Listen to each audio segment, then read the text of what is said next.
believe in the ripple effect.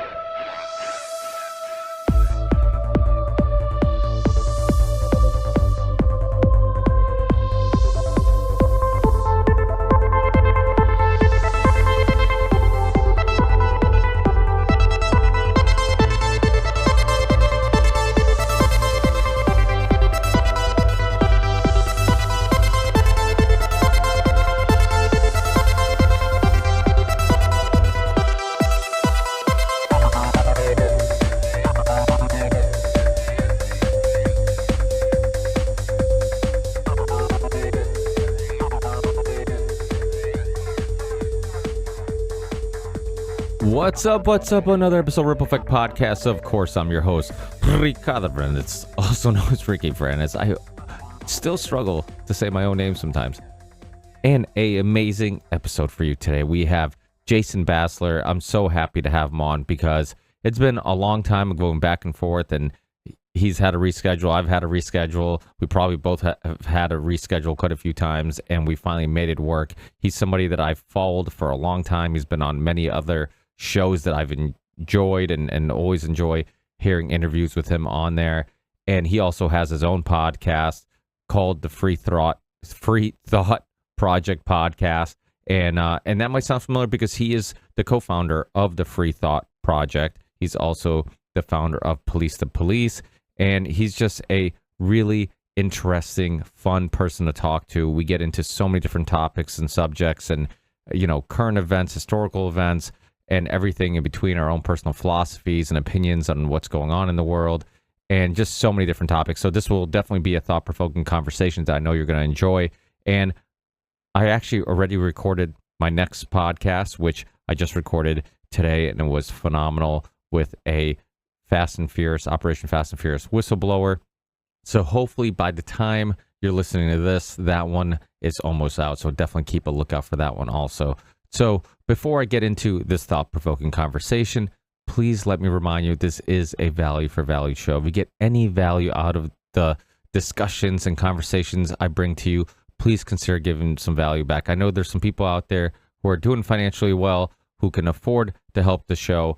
But if you can't, there's plenty of ways you can support and help the show, even if you're not in a great financial situation. You can rate the show, review the show, tell people about the show, post the show on your YouTube channel, your Rumble channel, on your social media accounts. If you like certain parts of a conversation or episode, clip it out and share that. I'll be more than happy to repost it and share it on my platforms. So please just do those little things, because the algorithms, as you know, are not helping shows like these.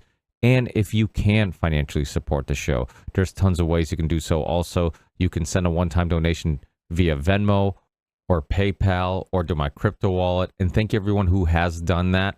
I'm never certain if I should thank you guys by name or whatnot, because sometimes people don't want their names out there.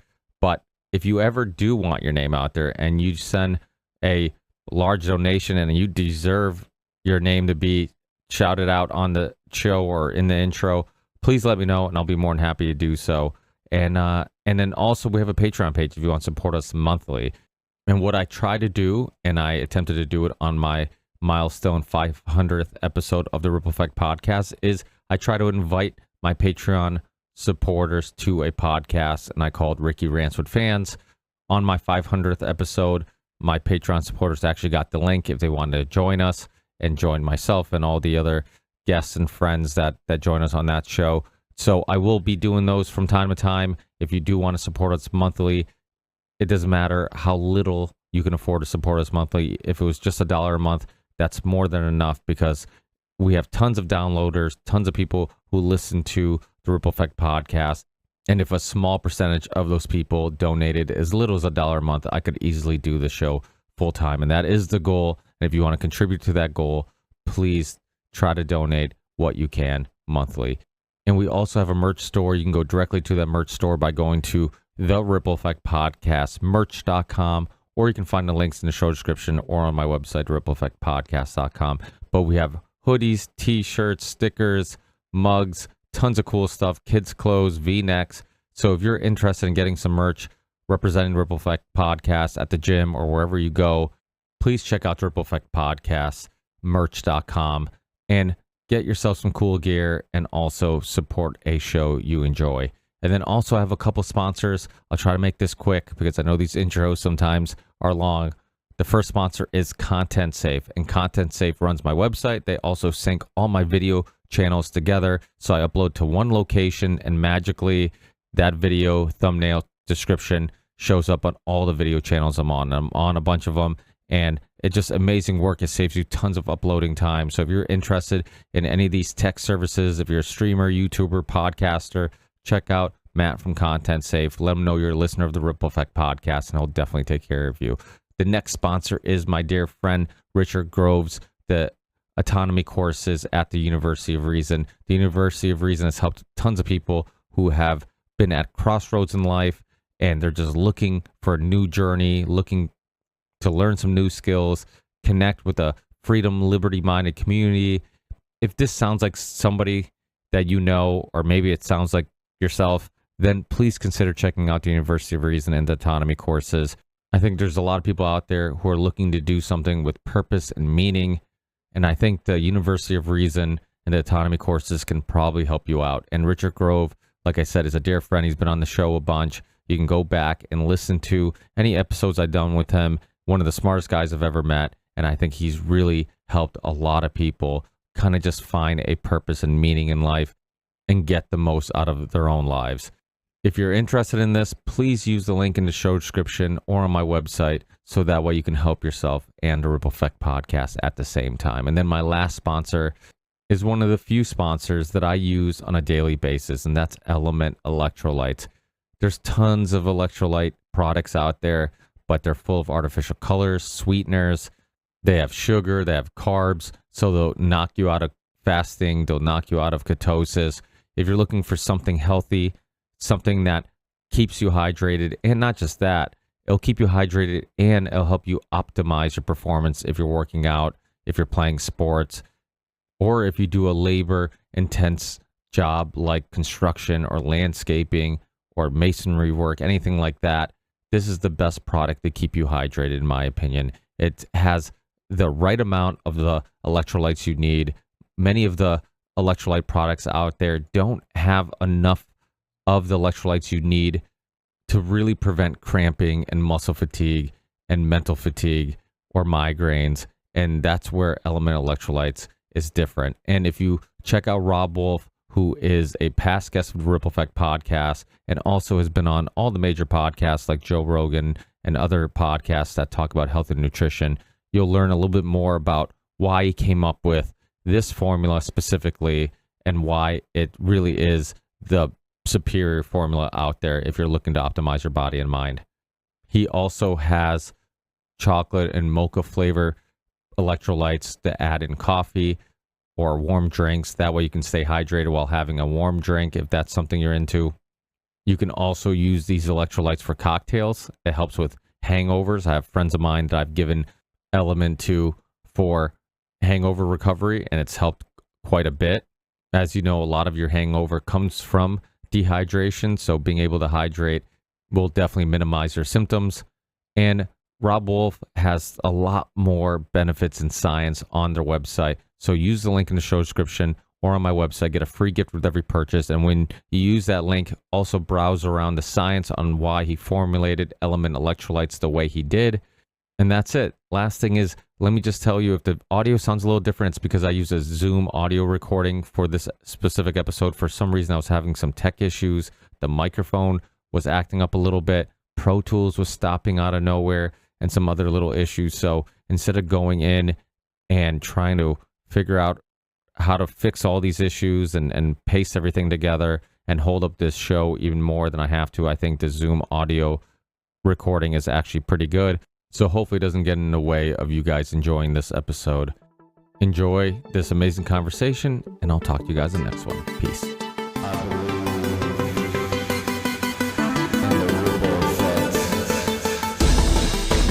Thanks, Ricky. Yeah, the origin story.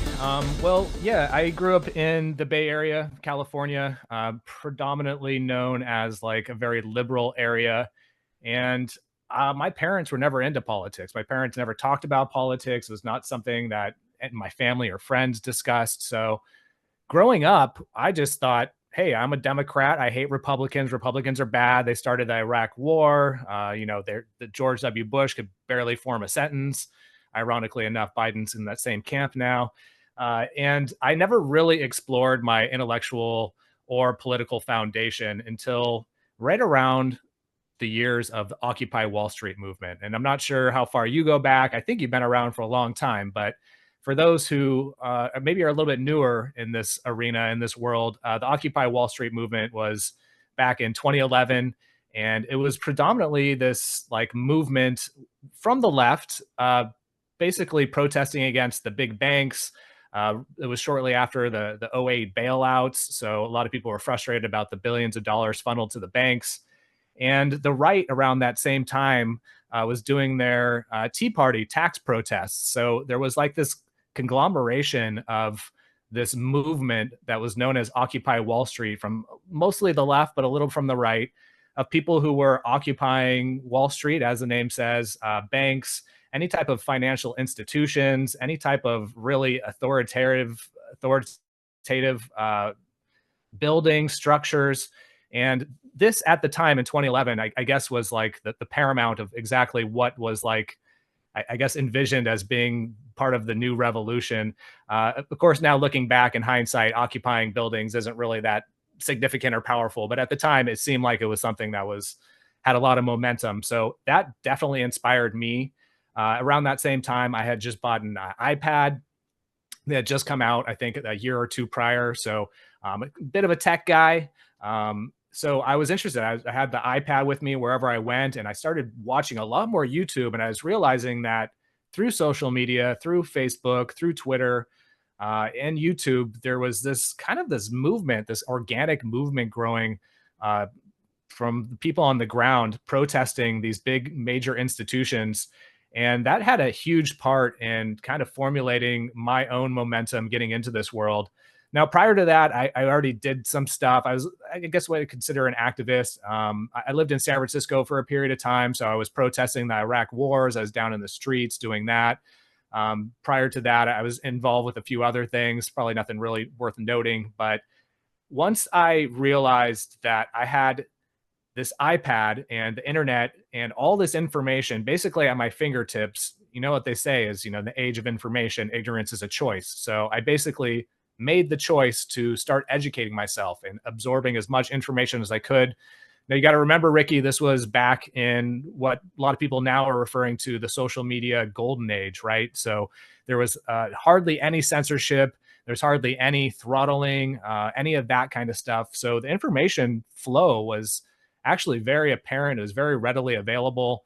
I did a lot to really educate myself during that time through reading, through watching YouTube videos, a bunch of other stuff. And I basically found my intellectual and political foundation at that point. And it wasn't shortly, I mean, it was maybe like a month or two after the Occupy Wall Street movement started to kick off that I started to learn about this gentleman by the name of Ron Paul. And I started, prior to this, seeing Ron Paul's name everywhere. It's kind of an odd name, two first names, Ron Paul. Like, it kind of stood out to me. I was seeing people on the freeways with these banners, like, check out Ron Paul, vote for Ron Paul. It didn't really register with me until I was a little bit more invested into this world. And once I did started to kind of look into Ron Paul, boy, that was a game changer for me. I'd never really ever been interested in politics. I'd never voted for any politicians. I never voted before in my life.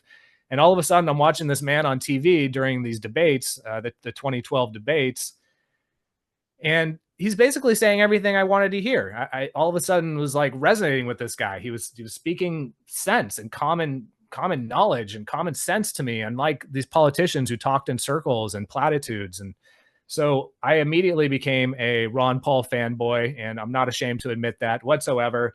I started immediately doing things that I could in my area. I linked up with Occupy Hollywood, quite a few other organizations, We Are Change Hollywood, and we were doing a bunch of stuff just to try to get Ron Paul's name out there, get him a little more, I guess, raise some awareness. And of course, I'm sure, as you know, most of that was largely futile. It didn't really seem to matter because shortly after, the mainstream media basically totally ignored him. They didn't give him any credit. They didn't give him any attention. They weren't showing his numbers in the polls.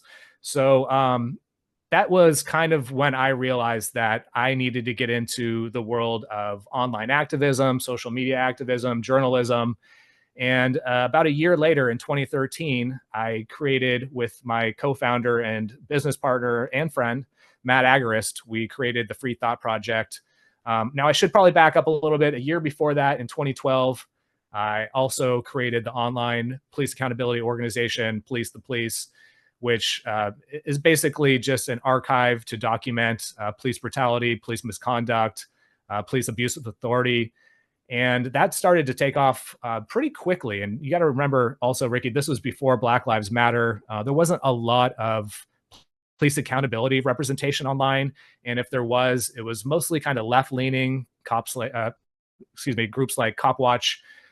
So when I came and to this world, me and Matt started to focus heavily on the police accountability side of things, but we were a little bit different. We had a little bit more of a libertarian flavor, which seemed to resonate with large numbers of people.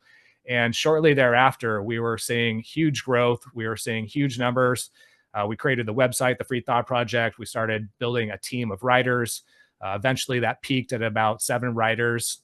We had a team of 3 different social media team members who are helping create content. I believe, between 2013 and 2015, we were within the top 300 websites in the US, believe it or not. So we were making some huge waves, reaching a lot of people. And by around the time of the Trump-Clinton election in 2016, we started to realize that there was something happening behind the scenes with our growth and with our reach and with social media. And what that turned out to be, and we found out a couple of years later, was pretty much the beginning of the censorship campaign that took down Alex Jones, took down a number of other people. And in 2018, we had both of our pages on Facebook and our accounts on Twitter removed on the same day within hours of each other, resulting in a loss of nearly 6 million fans and followers. So obviously, as you can imagine, that was a huge blow. It was a life trajectory changer for me. Things were, looking up for us. We had created this news outlet that had a huge demand, reaching huge amounts of people. We were doing pretty well financially. We're able to employ 7 different writers and 3 different social media team members, and all of that was gone in just a few clicks of the mouse. So since then, it's been quite a rough and rocky journey, trying to get back on our feet with the Free Thought Project. And, over the next couple of years, we continue to try to rebuild our platform, tried to rebuild on social media. We were taken down several more times by Facebook and Twitter and YouTube as well.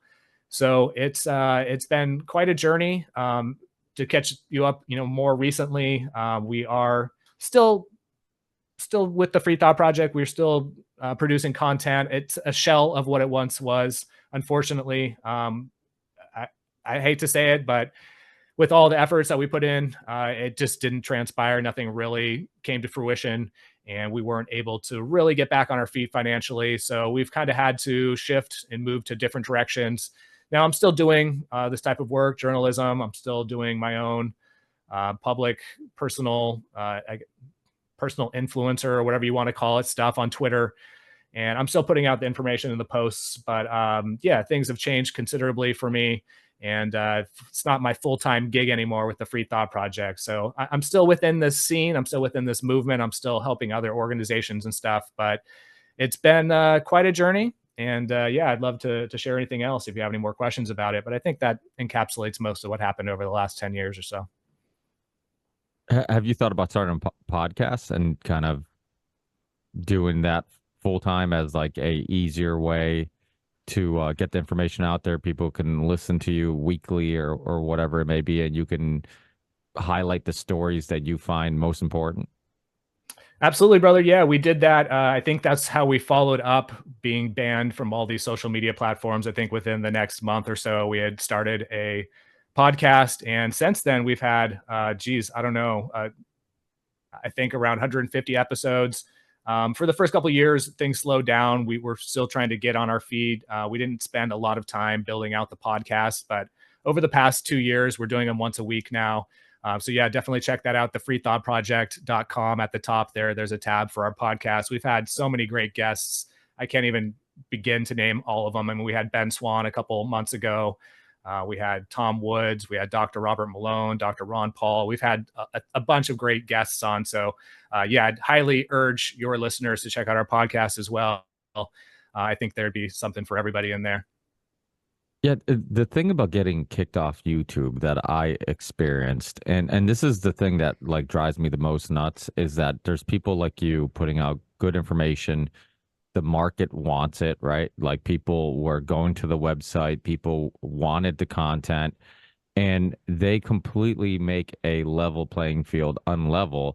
So it's not about what if you're putting out a good product or not. It comes down to, are you being shadow banned or not? Are you, talking about things they don't want you to discuss? Like, and then it's frustrating because somebody else who is doing, lesser work can kind of get the luck, that some content creators get, where like all of a sudden, YouTube suggesting your channel and your videos, and then next thing you know, you're blowing up. And it's frustrating because when I got kicked off YouTube, I noticed that even Google, it became difficult to find my shows. And it only makes sense because they're both obviously the same company. So if you're banned on one, if you're put on some type of blacklist on one, obviously, you'd probably be banned and blacklisted on both. And it became really difficult. I would suggest, like, I've done a lot of different shows on a lot of different topics, and sometimes I get a lot of questions on like health and nutrition. I'm like, oh yeah, I've done a show with the keto guy or the carnivore guy, or the whoever it may be, and I'm like, oh, I'll send you the episode, and I'll go on Google and I'll put in the exact title of the show, the number, the name of the guest, and I can't find it. And I'm like, I have spelled things incredibly wrong, and Google has found what I'm looking for, and yet when I put in the exact information, it's not coming up. So it was, it was quite obvious that like something was going on here. And I don't know if you followed the work of Dr. Jeffrey Epstein, but he's been on Rogan's podcast. He's been on my show after Rogan's, because I felt like it was kind of one of those episodes that went under the radar and people didn't really pay attention to. But he's a tech guy, and he has a company or some type of a project, or I don't know if it's a nonprofit or whatnot, but they're basically monitoring Google and social media platforms, and they're analyzing it and figuring out not just that they're manipulating people, but the exact techniques they're doing it, and uncovering all this. And his wife has a really mysterious death. And at one of the conferences he was at before his wife passed away, somebody told him that, like, hey, you should be really careful. Like, bad things happen to people, who are messing with these guys or whatnot. And it was, the whole thing was really, I mean, just hearing him tell the story, and he doesn't pretend to come to any conclusion, but he's like, it is kind of mysterious that this happens, and then soon after his wife is in this mysterious car accident, and there's a lot of other sketchy things related to it. But it's crazy because censorship is one of those things that like everybody in alternative media talks about to some extent, but I feel like it's a issue that even we can't really verbalize or put into words how important it is. Because when people talk about social engineering and propaganda and all that stuff, well, it's censorship and social media and tech. Like, those are the methods that they're using to socially engineer us and to, feed us the propaganda, and, to censor shows like yours or mine.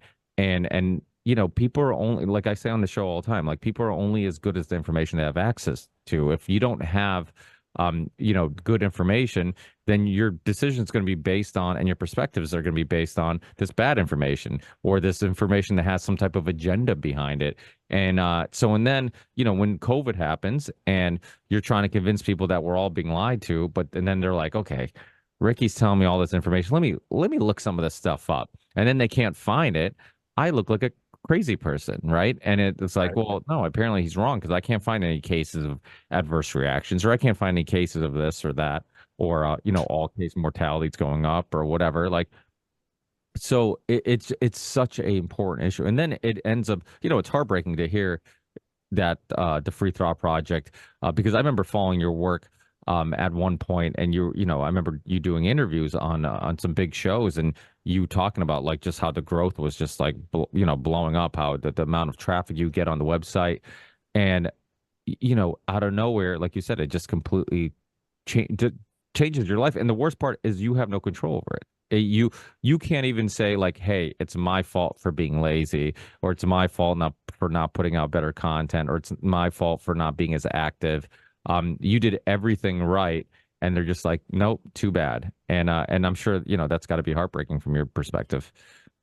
Yeah, and just to add a little bit on that, I mean, we had just bought a house, bought the first house I've ever owned, so the mortgage payments on that, I was thinking, hey, no problem. I got this full-time gig. We've been developing this organization for 5 years. We have a stable platform. We have a stable audience. We have millions of followers. And I also just found out I had a kid on the way. So yeah, it certainly it made things challenging for sure. And as you noted, yeah, we were reaching upwards of 30, 40 million people a week. And I know it sounds crazy because they just don't allow us to have that type of reach anymore unless you're some, huge right or left influencer or something. But yeah, we're bringing in close to, 30, 40,000 new followers a week.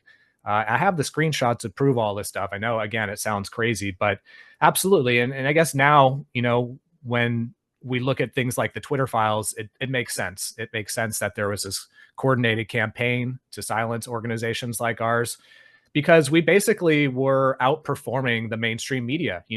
We were the new media, the new alternative media that was coming on the scene, and more people on a weekly basis were realizing that. And I still remember going on Facebook and seeing when that started to shift, when there became a shift where you would go to the alternative media pages and you would see hundreds of comments, thousands of shares, thousands of likes. And you go to the mainstream organizations, you would barely see any type of engagement, any type of growth, anything along those lines, because nobody cared about what they had to say. But over the course of time, and between, I would say, 2016 to about 2018, 2019, they started to shift the algorithms to really promote these voices, these media, these mainstream media organizations. So, you check back a couple years later and, all the alternative media barely has any engagement, barely has any comments, any shares, and the mainstream's blowing up. It's taking off. So, yeah, it didn't sit right with me. Obviously, that's not organic. There was a point in time where these social media platforms were based much more on the organic value that they were providing to their audiences rather than these pre-programmed algorithms to kind of show people the narratives and information that they want. So yeah, I'm right there with you. And it has, the game has changed significantly. I think that was part of the reason why the Free Thought Project hasn't really been able to get back on its feet again, is because, well, not only has the information and the topics changed, some people, a lot of people, I should say, have kind of, I guess, woken up to a lot of these topics. So they become kind of old news, but these newer influencers from the left and the right, they move in, they cherry pick information, they confirm people's biases, they pump it out to their echo chambers, and then they become these new huge media conglomerates, and it's really not too much different from what the mainstream's doing, but these are supposed to be the alternative voices, so it's interesting to see that a lot of people who were neutral, who were calling for, peace, end to the endless wars, basically saying like, hey, we should take a look at things like taxation and, things along these lines. These are the people who were silenced, yet the right and the left who do promote these things in their own vein, in their own way, are still, really popular. They're still reaching lots of people. And I guess that is a bit of a sign of the times, people still being stuck in the left-right paradigm. But I think part of that also was intentional. Part of that was to snuff out people like us, our organizations, our voices. And we've actually had, I'm not sure if you're familiar with him, this dude named Mike Benz, who's a former State Department employee. He's been blowing up on Twitter lately. In fact, he just did an interview with Tucker Carlson. He goes through all this in detail, explaining how the State Department, along with a bunch of different Washington think tanks, like the ones that took us down, basically the Atlantic Council, were all coordinating this behind the scenes because they realized that after Trump's election, and after the election with Trump and Trump winning the candidacy, that they didn't have control over this apparatus called social media. So they needed to do something. They had to step up and actually remove organizations like ours. So, for a few years after we were taken down in 2018, I tried to really be mindful of not talking about this as an authoritative, like I have all the answers, because I didn't. I was still trying to put the pieces together. But the more information that continues to come out, the more I feel like we actually were correct to say that this was a targeted censorship campaign produced at the highest levels of government. And between the Twitter files, this Mike Benz gentleman, and even the Facebook files that came out not too long ago, I mean, that's all proving to be true. Yeah, and even with Elon Musk buying Twitter, there's still censorship going on, obviously. But some of it might not even be Elon Musk. I don't know if you followed the Brett Weinstein story, but he's friends with Elon, and he was finding that his conversation with Tucker was being censored and it wasn't trending. And he I don't know which, maybe it was on the Joe Rogan podcast. He tells this story, and he reached out to Elon Musk, but he's come to the conclusion that it's either other people, programmers, tech people in the company that are doing this, or it's possibly, maybe it could be Elon Musk even lying about it. But he thinks that it potentially could be, because he didn't seem to know why, and again, he's friendly with Elon Musk, so he couldn't understand why he would be censored. And it seems like, in regards to perspectives and opinions, that he agrees with Elon and Elon agrees with him on many things. So like, why would you censor somebody who maybe you're a fan of, or shares some similar ideas? So it kind of opens up to another discussion about, like, okay, even if the guy who owns the company wants to put out good information, you have programmers, you have tech people, maybe it could be even darker and deeper. Maybe it could be just the NSA tapping in, getting involved some way, changing the code to censor certain things without them even knowing. I mean, they could have that capability. We don't know. I mean, a lot of this stuff is much more advanced than, by the time we find out about it, they're even steps ahead of that. So it's interesting. Now, one topic that you hit on that is a hot topic in the alternative media community at the moment. It's the new mainstream alternative media community, right? Like the Tuckers, the whoever it may be, the the Russell Brands, the Joe Rogans, the Alex Jones. What's your opinion on these people? Do you see them as allies? Do you see them as, are they a psyop? Are they being used in certain ways? Because that is a discussion that you're hearing a lot in the alternative media community. A lot of smaller shows like, mine and others, and, not so mainstream shows are saying that, they're becoming mainstream. Like, don't look at them like they're one of us. Look at them more like they're one of the mainstream media shows. Like, what's your opinion on all that? And is it something that you've thought about? Yeah, it's something I certainly thought about. I mean, I'm probably one of the most skeptical people that you'll ever meet. I'm sure you've interviewed plenty of people before, and I'm sure there's always a level of skepticism involved, but I try not to speak on things unless I know that they're complete fact. So yeah, of course, I've been skeptical of it as well. And seeing the organic movement that we once were part of, that we helped build, kind of be funneled into these quasi alternative voices within the liberty movement and the scene, it's hard for me to really think that it's all completely organic and authentic. But at the same time, I don't really have anything that I could point at that's substantial that I could say, like, yes, this is for sure proof that these people are being orchestrated into these positions and maybe trying to control the Overton window to a certain extent. Now, there are certain times when certain things happen and it does seem kind of convenient that there's this huge like Putin interview with Tucker Carlson, and everybody seems to be talking about that, while at the same time there's this historic fluoride trial lawsuit that's going on in San Francisco that somebody like my friend, amazing journalist and activist Derek Brose was covering.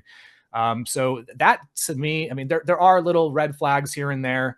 However, I would say that if these people are somehow, plants, some type of honeypot, or there is some type of collusion going on with, like, the alphabet agencies or whatever, somebody like Joe Rogan isn't really going to be very advantageous, because I would say, probably speaks more truth than anything else. Like, he's putting out a lot more information, counterintuitive information, than any type of narrative control. So on the flip side, sometimes it does seem a little suspicious. And again, like, the fact that they have so much momentum behind them, they have so much viewership, they have so much support, when people like us, these smaller organizations, aren't getting any, there definitely raises some red flags. There's some issues there.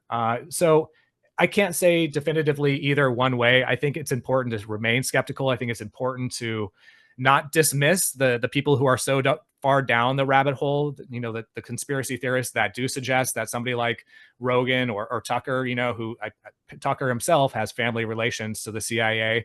So I don't know. It's hard to say, right? But I'm not going to just blindly say, well, yes, this is what's happening, just because I want to have more people follow me, or try to make up some type of BS narrative just because I know it's going to be resonating with the alternative community with this type of stuff. In fact, I think there is probably too much of that in our community, where people cherry pick, as I was saying before, kind of the low hanging fruit, the information that, hey, this might be true. And maybe there is an element of truth to it. They exaggerate it a little bit. They put a little spin or twist on it.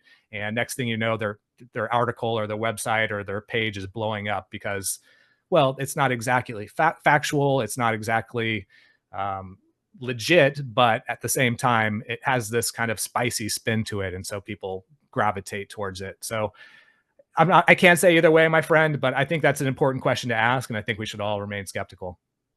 Yeah, I have family that retired from the FBI. I barely ever talk to them. They live in Connecticut, and I see them at family gatherings. I usually grill them and get very little information out of them, because they always say, "Oh, we don't know." My cousin and her husband, I remember grilling her husband, and he's like, honestly, he's like, when I started dating your cousin, he's like, I didn't know what she was doing. She didn't know what I was doing. We had desks right next to each other. She's like, and we just, we couldn't talk about it. Everybody kind of is in their own little world. And I'm sure there's probably more to the story than they're telling me. But my point is, like, somebody could be like, oh, look, he's linked to the FBI. He has family members from the FBI. And to me, like, I love the way you describe that. It's like, okay, I'm skeptical, but until I see some real substance, until I see some real evidence, I'm not going to connect some dots. It's like everybody's doing what they basically for years accused Alex Jones of doing. It's like, oh, he's always connecting dots. He's exaggerating. He's this and that. And now, like, everybody in the alternative media community is, and I don't know if it's like a little bit is like jealousy or angry, maybe some anger that, like, hey, we've been talking about this forever. We've been, pushing this information out forever, attempting to, and now these guys are become the face of the movement, and they're like real late to the party. It's like you're the last ones to show up, and now you're getting all the credit for this information. So Exactly. Yeah. I think that could be a part of it too. But I'm just like you. Like, I'm really hesitant to. I had this talk with Steve from Slow News Day and also AM Wake Up, and he's like, oh, like, Russell Brand hung out with Seville, Jamie Seville. I'm like, okay, like, he was one of the biggest celebrities in the UK. There's probably nobody who's famous who doesn't have a picture or wasn't at the same place as him. Like, I'm like, is there any other evidence besides him hanging out with him? Like, is there anybody accusing him of anything? Is there any victims? Is there any pictures of him with underage women? Is there any pictures of him, like, with Prince, similar to Prince Charles coming out of the apartment? Like, there is no substance there. So, like, all you have is he allegedly, hung out with Jimmy Savile. Okay, well, like I don't know where to go with that. Like I can't. So it's like, okay, so if we're comparing the pros and cons of Russell Brand, we're like, okay, hung out with Jimmy Savile. Now the pros. He talks about big pharma. He interviews people that I have interviewed on my show, or I would love to interview on my show. He's putting out similar messages, similar information.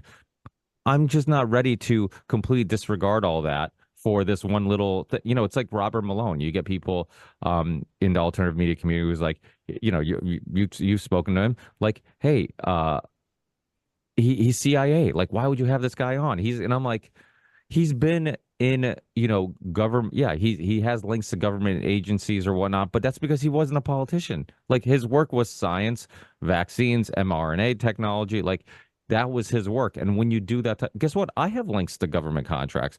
We have a little family-owned construction company. Sometimes we do mass DOT work. We do state work. We get money from a contract. You could just generalize it as like, hey, look, Ricky does work with the state. He gets government contracts, and it's like, yeah, for concrete sidewalks. Like we don't do anything fancy. We're not in like deep into anything. Like it's like there's some roads that need to be repaired. We help do that. Like so to me, it's like this silliness of like connecting these, and not just that, and just ignoring the positives, right? Like, it's like Trump, similar type of thing when people would say like, oh, Trump had, he couldn't get to, that high without being somewhat influenced or whatever. And I'm not saying that it can't be true.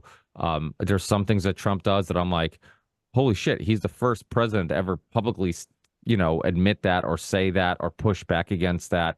And then there's other things that you're like, okay, he's just like all the other guys. And then, so, I go back and forth. But you look at Ron Paul, I'm just like you. I'm a huge fan of Ron Paul. The song that inspired this podcast that I wrote called "The Ripple Effect." I'm pretty sure it was that one or one of the songs I have. I sampled speeches from Ron Paul, just like little, Nice. because I was such a fan. And this was like way before I started my podcast when I was just doing music, and I was a huge fan of his. And you could make the argument too, like, okay, that they wouldn't let a guy like him run for president unless he's being controlled. He wasn't being controlled by anybody, but he was saying all the right things. Like, okay, you can either look at this one thing, like, well, if he's at the point where he's on a stage during debates with all these corrupt politicians, and maybe there's some corruption behind him too. Or you could be like, okay, let me just not focus on this thing that I have no evidence to prove, but focus on the fact that he's saying all the right things. He's saying things that nobody else has said. He's saying things, he's calling out the military industrial complex. He's calling like he's just, and openly said that like wars were lies when everybody else was voting for the wars and trying to sell you on the wars. He was the only one who had the balls to say, you know what, like not just this war is a lie. They're all based on lies. I think that was the actual quote that I use in one of my songs. Like this guy was saying things that I'm like, oh my God, like I cannot believe somebody on TV, a politician running for president, is saying this on like to me, I was like, it was like earth shattering. Like I couldn't believe Sure. that. And then you had people that would be like, oh, his views are too extreme. And I'm like which ones? And I'm like, so you want more of the same? I'm like, so now you've been tricked into believing we need more of the same, but yet nobody's happy with the same, and we want change. And then we get somebody who's different and also wants change. Then you're like, oh, he's too different. It's like you are crazy. Like you have been programmed to just be stuck in this, revolving door and just, this mouse running on a wheel, running in place and with nothing ever changing. So those type of things are frustrating because I feel like, of course, Tucker, he worked for Fox News, but I do think it's telling when him and Roseanne talked, and they said something that I thought was really interesting. They talked about how if it was about money, why were both of them, Roseanne Barr and Tucker, Yeah. bringing in tons of money for the shows and networks they were on, and yet they're like, it's not about money. It's about the message, and we have to get these people off TV. And so I think it's much darker and deeper than money. And to me, it's like if somebody becomes an ally, even if it takes a long time, and even if I don't agree with everything they've done, then I'm just, I kind of pump the brakes before, I turn on them and say that, they can't be one of us because they weren't one of us, and now they, or maybe because they're such a, a big platform or whatnot. So it's interesting. You got any thoughts on any of that? Yeah, man, I got thoughts on a lot of that. You said a lot of great things there, Ricky. First of all, it's interesting that people looked at Ron Paul as being too extreme, right? Because I think that was like the Overton window at work. And Dave Smith, the comedian Dave Smith, I'm not sure if you're familiar with him. He had a great quote not too long ago, something along the lines of like, the people who think the left and the right have become too extreme are missing the real story. The center became too extreme. The ruling elite became the extremists. And, people were saying that the left is too radical, the right is too racist. Can we just meet in the middle with these rational centrists who just want to spend trillions of dollars bombing third world countries, bankrupting your children, and locking millions of people in cages? I mean, I think that encapsulates it perfectly, right? It's like the center is the extreme. These so-called moderates, these policies are extreme.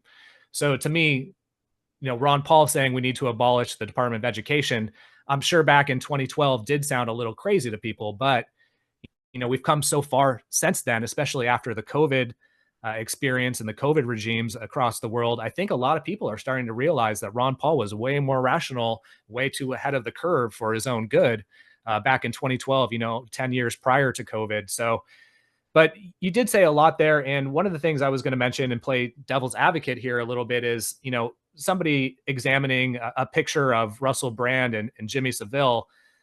Well, I totally am there right there with you. We shouldn't be jumping to conclusions. We shouldn't be like, pointing fingers or trying to fit a square peg into a round hole. Right. But at the same time, I think this has become something that interests people, these types of inquiries, because we've been lied to for so long and we very rarely get the truth from our mainstream organizations and institutions, right? So people almost have to be overly skeptical about certain things just to kind of find some balance there. So while I'm right there with you, I don't think we need to be pointing our fingers at people. And I think there are some reasons behind that. I think people in the truth community have almost had to kind of double down on some of their accusations and claims because well, a lot of the things we used to talk about, most people already know about them. So we kind of have to like find some new interesting path or some type of new interesting spin or content that people will resonate with and click on, right? Because most of us in the alternative media industry, our revenue has dropped and maybe it's gone completely. So if that was something that you were relying on as your only source of income, are you willing to, preserve your integrity with complete 100% truth? Or are you willing to test the waters a little bit and maybe exaggerate a little bit, maybe make some information a tad more hyperbolic, maybe connect a few dots that weren't supposed to be connected or not? There is no connections. And then you put it out to your following and you get more followers, you get more clicks, you get more views, So I think there is this perverse incentive right now, unfortunately. And it does seem like that's a big problem. That's a big problem within our community. And I would love to remain skeptical, but also have a higher level of discernment. And I'd love to see more people kind of tap into that energy because at the end of the day, if people can't trust the mainstream media and then they're coming to us, the alternative media for information or podcasts or whoever, and then they hear this claim that sounds a little crazy and they've never heard it before and they go to Google it and they find out that it's exaggerated, it's all BS, they're not going to trust us either. So I would say within the first couple of years of the Free Thought Project, we got really good at content marketing, which means making the titles perfect to really resonate with people, to get their attention. And part of that was in an effort to continue spreading truth and liberty. But it wasn't too long after that we realized that it became almost a plague within the community. And a lot of people were really taking that to the next level, going way too far with it. So we really tried to scale back and refine our journalism and our reporting to actually 100% truthful, logical, rational information, not exaggerate, not put out things that are just going to get people to click on it and then read two or three sentences and click off. That's not, it turns out, a few years later now, and almost 10 years now after we created the Free Thought Project, what people really want is they want the deep dives. They want the real information. So I think there's still a lot of utility and picking and choosing a couple topics that you seem to be really interested in and becoming an expert on those.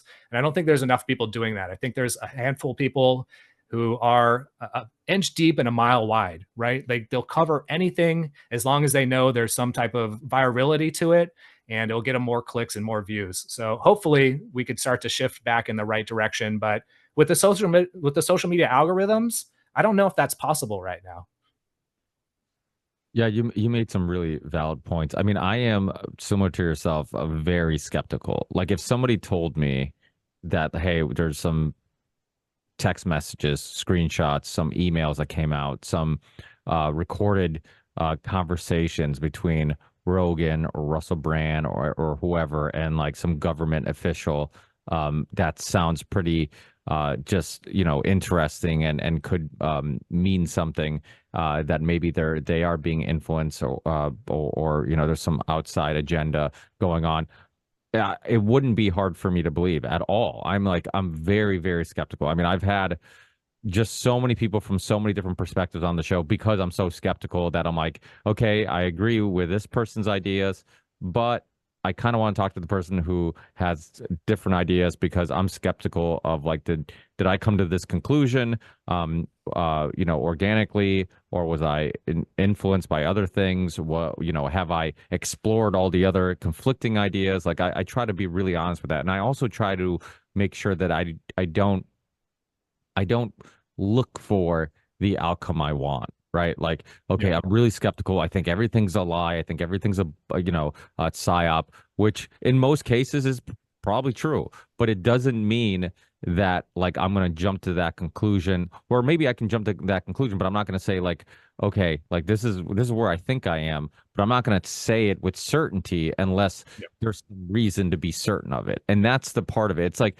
when I had that talk with Steve and even other people in the alternative media community where I'm just like, like I don't, I'm not ready to say that this is a psyop or they're controlled or whatever. But I'm also not willing to say that like, hey, if you're the government, if you're the empire, like there's no avenue you won't go down. There's no method that you won't explore in controlling the masses. So if you know a Rogan or Russell Brand or a Tucker are huge characters, they have huge platforms. Wherever they go, the people will follow. Like, of course, it makes sense that they would try to find a way to, use that to their benefit. And so that's without a doubt a possibility. Now, have they done it is the question. Can they do it? That's the question. So like there's a lot of questions. It's not to say that I don't think it can't happen or they haven't thought. Of course, if you're the government, you've explored everything, every method. They're obviously that's why they have their hands in big tech and social media and all that stuff because they're trying to explore and use every tool they can to control the masses. So like of course if these are huge shows, like why wouldn't you try to find a way to control them? Now, I don't know Joe Rogan personally, but I know a lot of people who do know him personally. Obviously, I know Eddie, I know Sam, I know many other people who've been on his show, and a lot of people believe that they have. That's why he walks around with security. That's why he has, hired security. It's not just because he's a celebrity, but because some people believe that he has pissed off the wrong people and there are some shaky or some shadowy people have tried to reach out to him and whatnot. So there's a lot of things that happen behind the scenes that I've gotten like little bits and pieces to the story, but nobody's really openly discussed. Which again would make sense because if you are the controllers, whoever that may be, why wouldn't you try to use and reach out to a Joe Rogan and try to have maybe some influence on him or his show, or scare him to maybe not talk about things or whatever. So I think that does happen, and when you are the biggest show on the planet, it's besides Taylor Swift's boyfriend's show because I mean I think he beat him for like a week or something like that just because you're dating Taylor Swift. I mean that's the power of Taylor Swift.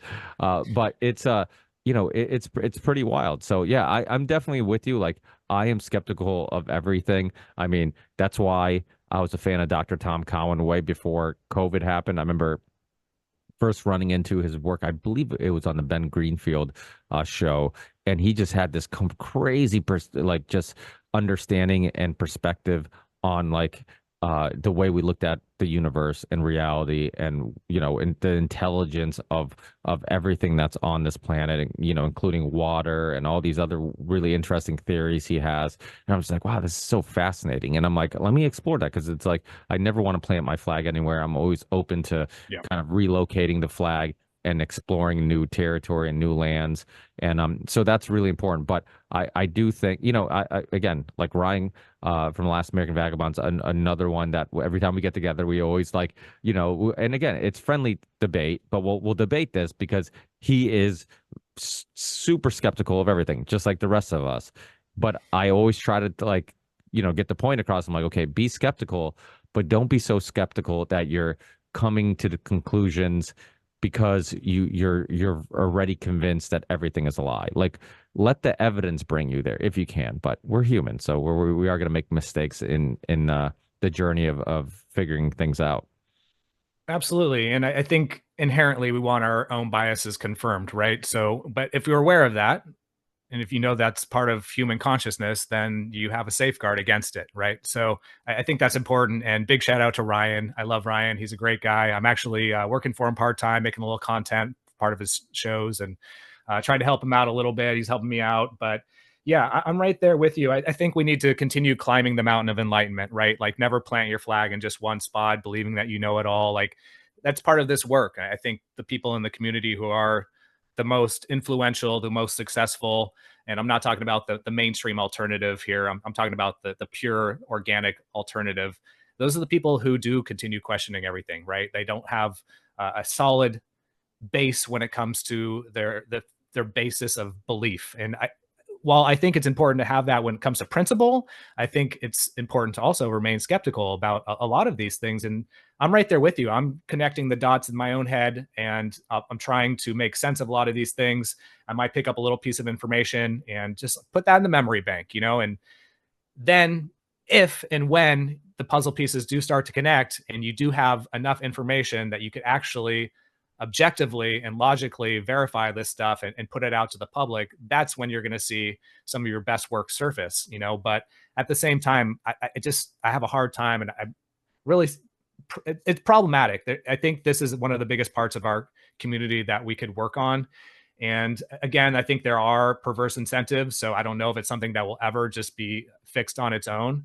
I think it's the intellectual integrity has to be maintained by the individual themselves to be able to really understand the depth of this and the complexity of it, and the idea of we're sharing information to thousands of people. And not only that, if you throw out a hot topic or a hot take that isn't quite true, it's going to get picked up from other people, and they're going to put their own spin on it, and it's going to become the telephone game, but even worse on social media. And I know you know all this, right? But I can't tell you how many memes I've deleted. I've started making, and then I research it more and get further into the weeds on it. I'm like, fuck, like, oh, sorry, that doesn't actually align with the point I'm trying to make here. Like, delete, gone. Like, I'm not going to cry over spilt milk, but it has to be done, right? Because I'm not here to be putting out false information. So I think that's the hill that we need to die on as a community. And I do believe that there is a lot of work that can be done there. And yeah, we do need to separate ourselves a bit from this mainstream alternative movement that's happening. And we were actually just talking about this on our podcast with the philosopher not long ago, because somebody like Ben Shapiro all of a sudden thinks he's a rapper, and he's doing this rap song with this other alternative rapper, Tom McDonald, who I'm not sure if you're familiar with him, but like he's huge, right? Like he's huge, and I guess he's considered alternative. The things he talks about, he raps about, his songs are all kind of in like the alternative genre as far as their focus and subject matter. But at the same time, like this guy's getting millions of views on his videos, right? So like there is a new breed of alternative mainstream that I think is kind of popping up over the past few years. And again, if that is something that's being orchestrated, it's really hard to tell. Or we are shifting an evolution as a country, as a people, Maybe it's not even just people in this country. Maybe it's because of this wonderful thing we have called the internet, where we are starting to have more of a demand for this type of information, for these types of rap songs or whatever. So I think there's a lot to be um, happy about as far as the growth and the movement and the fact that we've done this much and we've come this far in a matter of like what 15 years of social media. I mean, maybe, like there was like what Friendster and MySpace and stuff like that, but nobody was really using it for what we're using it for now, so like if you look at another 15 years from now, where are we going to be? Like, are people going to be that much more advanced and evolved to the point where like we're not trusting anything? And I think that's a good thing. I think that's a wonderful thing. But we also, again, need to be factual. We need to be logical, and we need to always use our discernment when it comes to these things. Yeah, I know on your podcast you had I didn't it's one of the episodes I didn't listen to, but Dr. Chiva. Yes. Mm-hmm. Yeah. And I'm curious what your thoughts on him are, because I last time I listened to him, I think he was on AM Wake Up, and he, it's funny because he's from Massachusetts and I'm from Massachusetts for for better or worse, and he uh I've wanted to reach out to him because he was running, he was running in Massachusetts, and I wanted to get his thoughts on his experience or whatever. And he's also been one of those people who's been very outspoken against big pharma and whatnot. But he has a interesting worldview. He tends to believe that like everything and everyone is a psyop. And I mean, what was your thoughts on your interview with him, and like what, do you subscribe to some of his worldviews, or are you, do you think there's some substance to what he's saying in regards to like all these people being controlled to some extent? Yeah, it was one of the shortest podcasts we ever did. And I think it was because he was largely unhinged most of the time we were talking to him, like not really participating in the questions. If he did, it was like a brief overview or a brief answer, and then he would just go off on a tangent. He was even kind of talking down to us a few times, and it just didn't really feel right. Although, for some reason, the podcast seemed to resonate with our audience. It got quite a few downloads, but yeah, I'm right there with you. It feels a little too extreme to really be completely accurate, and maybe he's just, he is the inventor of email, Ricky. So maybe he just knows that much more than we know, Again, there's my skepticism surfacing, but at the same time, I've been in this world for a long time, and he does have certain issues with certain individuals, and it seems to taint his worldviews. And for instance, Tucker Carlson, like he changes the T to an F literally every single time he mentions them. Bobby Kennedy is Booby Kennedy, and it's just kind of these little digs and these little jabs. It's like, man, like, what He are you really sounds like trying to accomplish? he kind of sounds like Donald Trump. Like, Donald Trump comes up with like funny names for people. Yeah, yeah. Like, he seems very Trump-esque, and he also seems very Trump-esque in regards to how personal he takes things, right? Like Absolutely. and he's convinced that he screwed him and all these things, and it seems like he takes it so. But he is entertaining, and He is entertaining. anytime he's on, I think that the show probably did well because he's unhinged, and you're just curious on where the hell this conversation is going to go, and if he's going to rub somebody the wrong way, or who is he going to piss off, or who is he going to say has pissed him off, because he's such a Yeah. it's wild. He's and so I mean, somebody like him, do you think? Because I mean, obviously you've listened to interviews with him prior to having him on your show. Like, do you think somebody like him is probably doing more harm than good for the community? That's a good question. I was going to have a caveat in there. And again, the flip side here is that he's very passionate, and I think some of us could take a page from that book and really try to emulate that passion. I don't know where it comes from. And I think he's probably like that 24/7, 365 days a year, from what I could tell. And people like us, I don't want to speak for you, Ricky, but I've been in this for a long time. There are periods, pockets of time I get a little burnt out and I don't have that same passion. So, in that sense, in that regard, I do give him credit. But again, and I've heard this from multiple people and people within the community I have respect for, he targets everyone, and everyone seems to be his enemy, almost at all times. I wouldn't be surprised if he badmouthed our podcast the day after he did it, just because. So it's really hard to put my finger down on him and if he is doing more harm than good. However, I would say personally, I try not to engage in the infighting. There's plenty of that already within libertarianism and the truther community. So we have to pick and choose our battles wisely. And I don't know if he's necessarily doing that. I think part of it, he's a victim to his own passion and maybe can't even control it. Or it's like what you mentioned, it's this Donald Trump strategy where if you attack everybody, you make some clever insults, you make some people laugh. Hey, maybe that'll put you up a few points in the popularity polls or something, you know? Yeah, like love him or hate him, you can't help but watch him and pay attention to him. Yeah, it's the reason why I kind of brought him up was because he reminds me of like what happens when skepticism goes too far. You know, like he thinks Absolutely. he is an enemy. You know, and it's like, you know, it starts off with like, oh yeah, we're kind of skeptical of Russell Brand because he hung out with Seville, and then we're skeptical of Kennedy because he's a Kennedy, and we're skeptical of this person because you know, and then it's like next thing you know, we start sounding like Dr. Shiva, you know, like a little paranoid, a little a bit of connecting the dots, a little bit of and it's funny because like some really successful businessmen and people who have financially done well, they have those similar type of like aggressiveness, like cutthroat type of worldview mentality where they're not afraid to speak their mind. They're not afraid of pissing anybody off. So I'm not surprised that financially he's done well,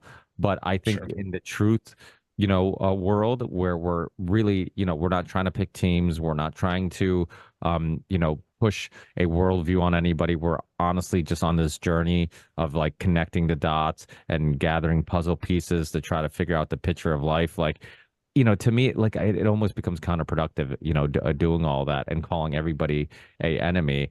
I know you do consider yourself a libertarian now. You did grow up in a place where you're surrounded by liberals.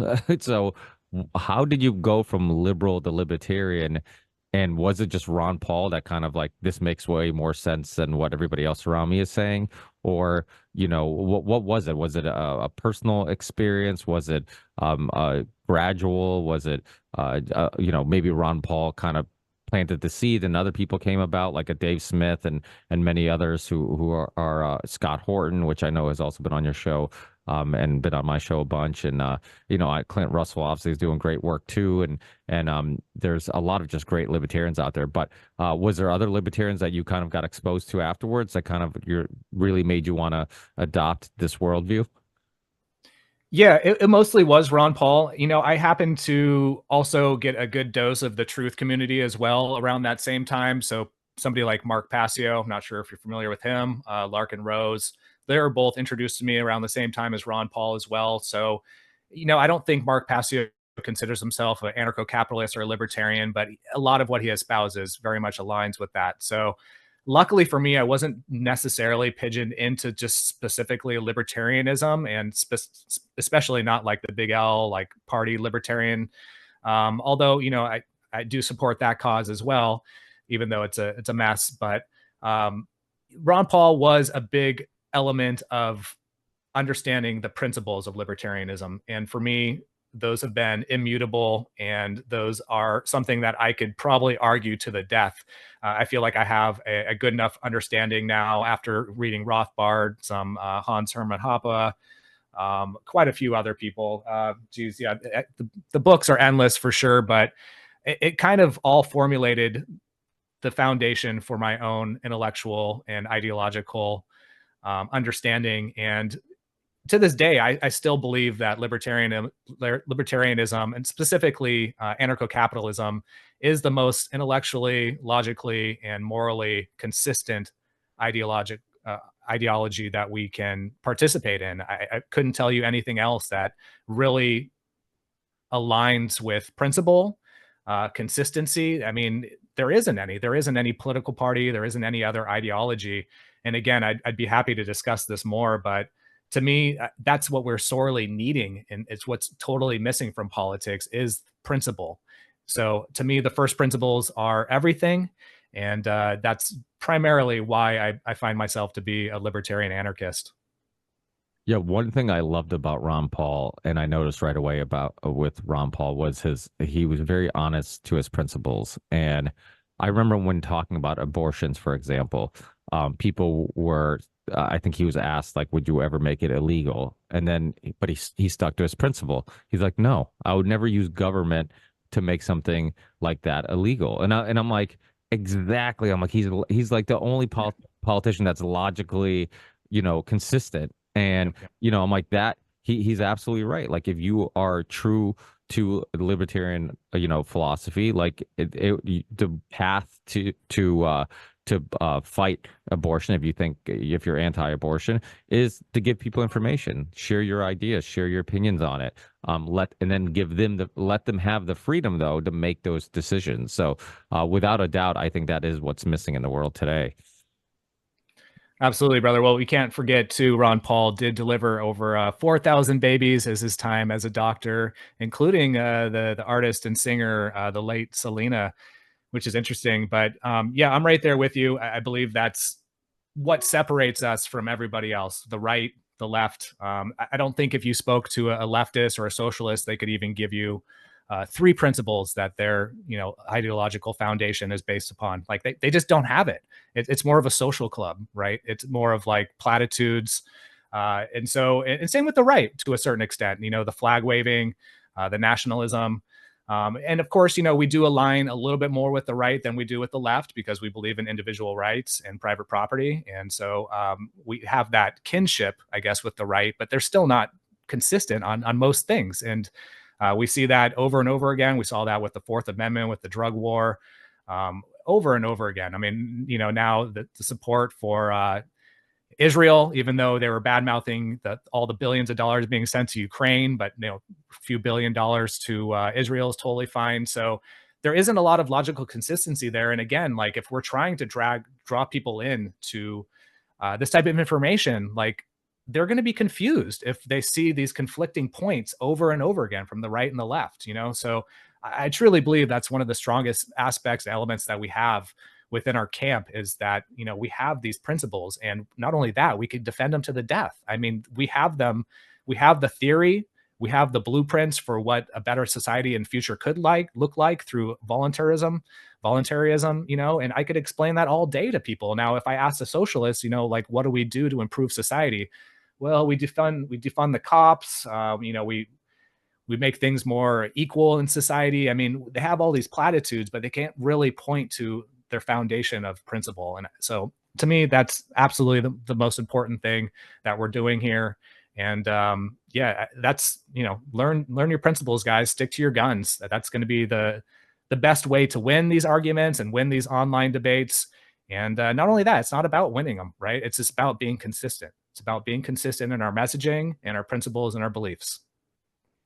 Yeah, without a doubt. And that's really important. I mean, I think it's hard to fight against our natural temptation to be tribal and join a team, Absolutely. and then you Yeah. defend that team till the end of time, and you see it over and over again where people will just, once they join a team, they're always right. And that's why I always say, like, to only have two political parties, and never mind like two political parties that, like we discussed, like aren't logically consistent anyways, but to think that all the complex issues in the world, that you can agree with one political party on all those issues, is just insanity. Like, you have to look in the mirror and be like, you know what? Like, maybe I'm just adopting their perspective on the world, and I don't even have my own perspective on the world, because that's what's happening for most people. Like, you should have ideas that tend to be more left leaning, and then ideas that tend to be more right leaning. Like, you should have maybe be a mix. Maybe you can be more, maybe like 99% of your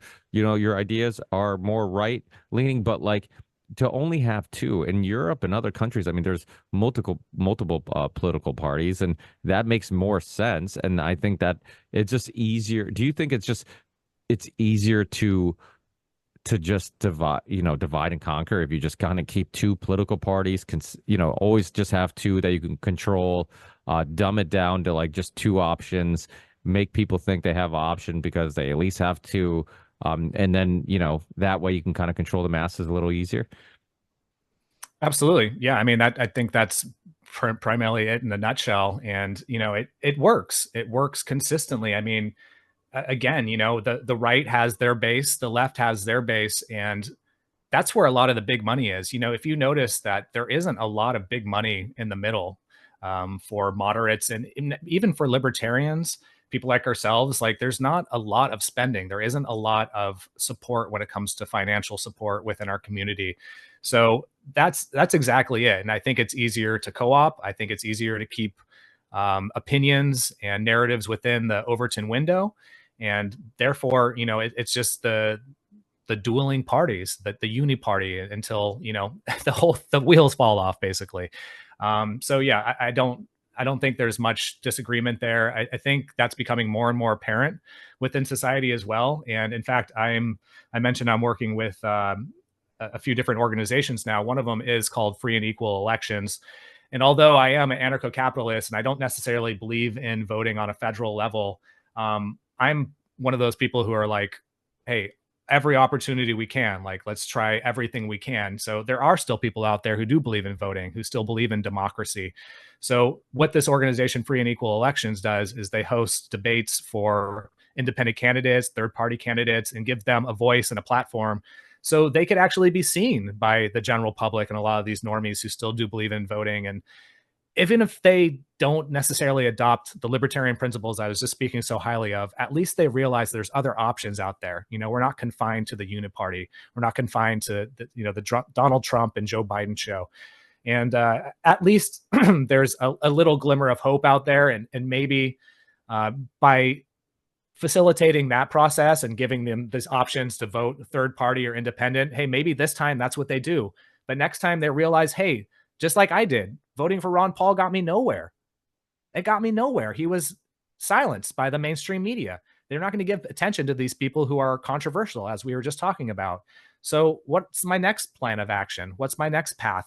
Well, my next path is trying to figure out something that is outside of the realm of politics, right? So maybe this is a door, just even giving people this opportunity to vote third party and for independent candidates, to have them realize that it is all a rigged dog and pony show, And I think once that becomes the primary narrative within the country, then the government loses its power. We were just talking about before how they have to manipulate us with psyops. Well, like, the only tools that government really has is violence and manipulation, right? They lose control of the narrative that what they're doing is advantageous and virtuous for society with the elections, and the whole house of cards falls. And so I think that's the beginning of what needs to happen. Unfortunately, I wouldn't consider myself a collapsitarian, but at the same time, we do need to make some headway in understanding that the two-party system is not serving us. It's all rigged. Even the Commission for Presidential Debates, I mean, just to get on the debate stage itself is nearly impossible if you're a third-party independent candidate. So we need to move beyond all this. What we need to do is not have a revolution, but an evolution of our mind, and start to actually realize that we own ourselves, and things are going to get better until we start participating, not necessarily by voting, but by doing what we can, sharing information, building these parallel economies. Yeah, I mean, there's so much we could do. And I don't know if you want me to open that can of worms right now, but yeah, we do need to evolve. Absolutely. Yeah, and it's funny because you hit on something that I was actually going to ask you about, and that's in regards to being a anarcho-libertarian.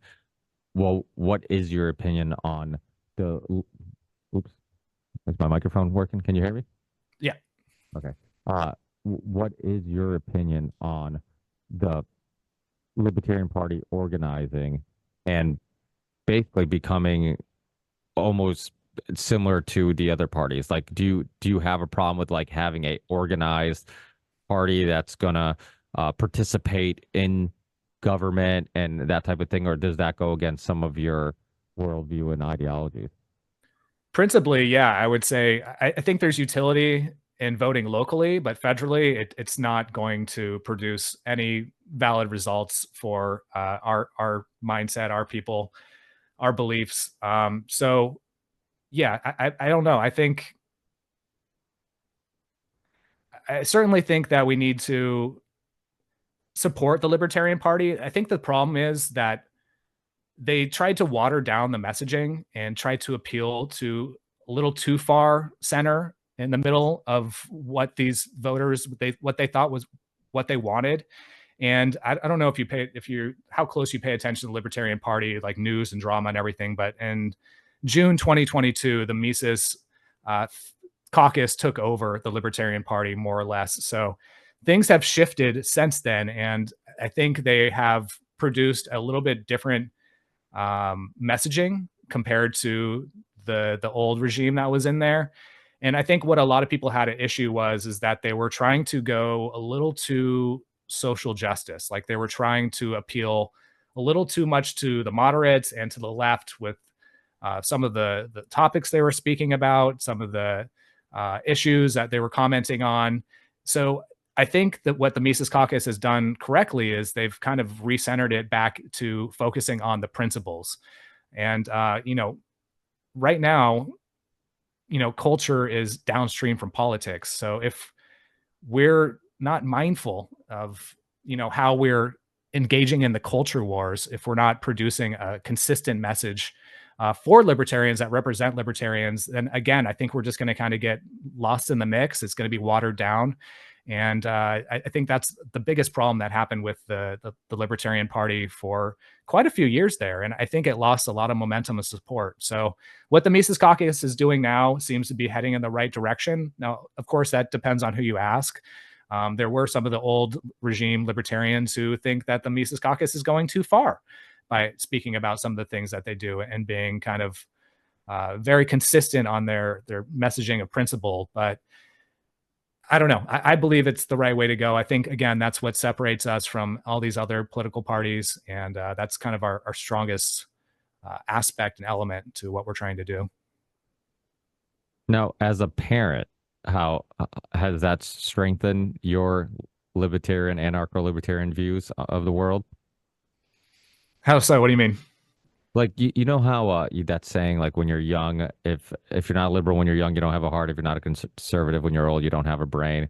And I think some of that comes from the things that are important to you when you're young, and then the things that are important to you when you are getting taxed and are trying to start a business, or you're just trying to buy property or build a house or anything. Like all of a sudden the things that are at issue, or things that are affecting you negatively, could be government, taxation, lack of freedom, these type of things. And I think when you become a parent, like like even with me, something that I was really just passionate about, and that's like I didn't want to vaccinate my kids living in Massachusetts.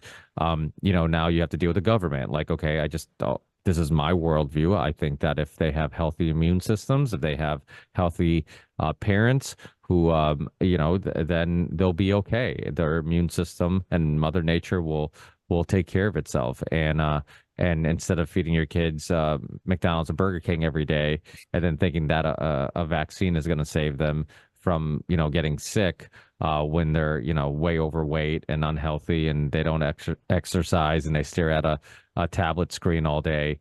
It just seems silly. But has that like, so as becoming a parent, has those issues also become maybe also more important to you, and has it strengthened your passion for a libertarian point of view and perspective?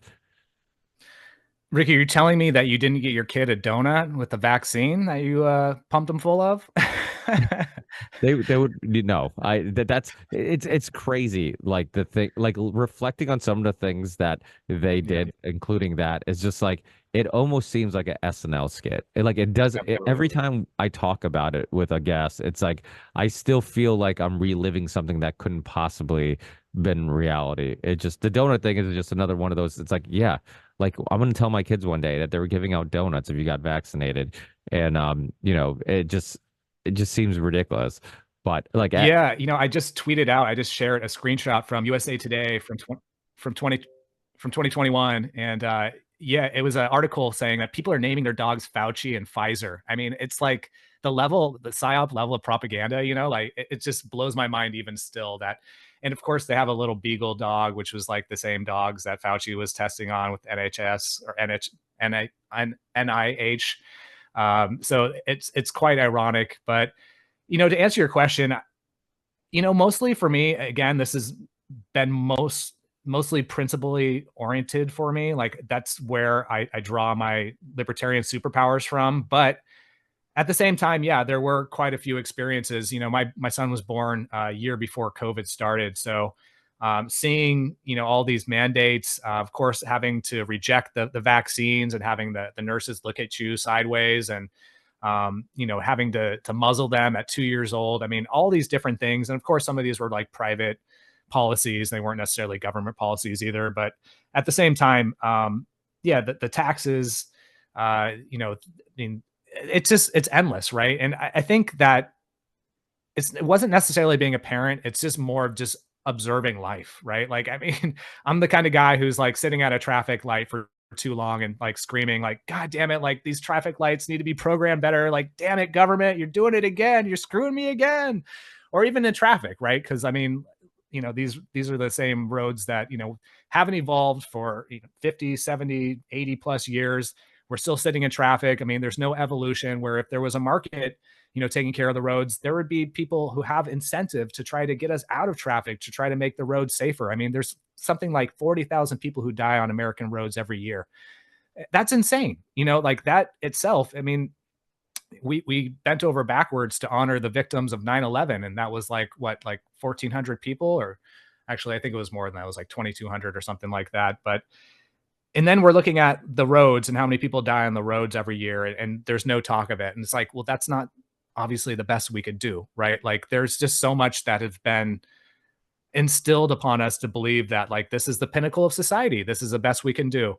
So in my opinion, it's not necessarily being a parent, although sometimes things do come up where it's like, yeah, like this exactly reinforces why I'm a libertarian, but it's just understanding this social apparatus that we're up against and how it infected our lives in so many different ways. I mean, in ways that we can't even comprehend, and in so many ways makes our lives worse. And of course, I can't say that life would be 1,000 times better without a state, because we've never really experienced that. But at the same time, I do know through my research, through my investigation, through my years of doing this, that government ultimately does make our lives worse on a scale of magnitude of, I don't even know how to start speaking on that, but it's significant, and it's something that I think we need to again evolve away from.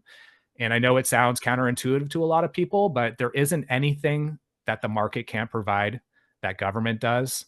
And the market won't provide better, more efficiently, more effectively, and actually has incentive to continually improve. And I think that's one of the big things, because here we are stuck with all these different government institutions. We're stuck with these government schools.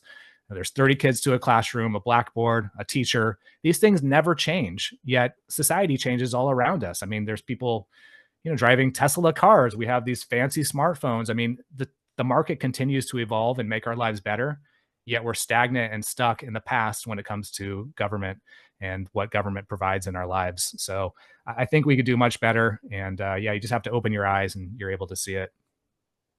Well, the thing is, without a doubt, they have no incentive to do better. I mean, I tell people all the time, like when you go to the RMV, the reason why they don't, or the DMV, counting on what state you're in and what they call it, but you end up waiting, and it's almost consistently in every state, it's a ridiculous line, and they have zero incentive to do better, right? And they Like a frat house. yeah, because who are they competing with? Like you can't go anywhere else. Like it's a monopoly, and so that's like just basic things. If you have to, if you go on unemployment, you try to get a hold of somebody. It's like a 3 hour wait. And so it's like it just headaches after headaches after headaches. Even us, like I said earlier, doing like government contracts. I mean, the amount of paperwork that you have to do, you end up just doing endless amounts of paperwork, endless amounts of certifications for bullshit that you're just like, really? Like they just came out with this thing, not to get like, too deep into the construction world, but like just a quick example of like some of the things they do. Recently, they came up with a course called the concrete finisher class or course or whatever. And so everybody who does concrete in Massachusetts has to take this course, who is run by one company, so obviously they're in the pockets of somebody. And it's just like, so you're mandating this. There's only one people who can you can get the class from and get certified from, and somebody who like my father who's been doing concrete since he came to America from Portugal, like now has to take this course, and if he doesn't, then we can't do concrete work for the government. It's like it's just so ridiculous.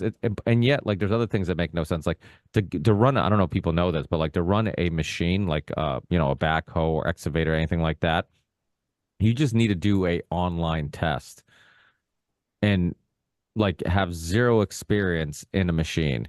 But you could have somebody who's been running a machine forever and they can't use the machine on a job site if they don't have their this license, and so it's like a lot of things just are counterproductive. Like it doesn't, people think that the government's constantly helping and protecting people. It's like a lot of times they're hurting business. They're, like we have to, a small business like us, like we don't have the manpower or the finances to hire somebody to just keep up with paperwork all the time. So I end up doing it. And, it just, a lot of times some of these new certifications, more paperwork, more this, more that, like it just puts a burden on the small company who can't afford, who doesn't have a giant office staff to take care of all this stuff and doesn't have the resources, and ends up hurting people. So without a doubt, I mean, now, to be the devil's advocate, you know, big corporations also, why,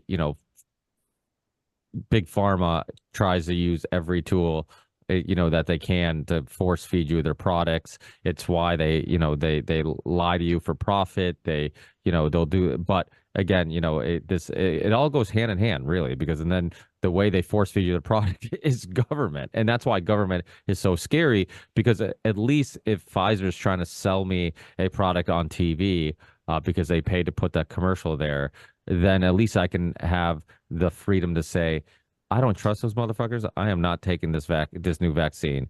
But if the government says, hey, now you have to take it to go to work, now you have to take it to travel, now you have to take it to go to school, now you have to, now it becomes, much scarier, because now they can force it upon you. And I think that's like where, some people are like, oh, libertarians, like, oh, but big corporations are, you can point the finger at them. I'm like, yeah, but they can't force the product on you until Exactly. the government gets involved.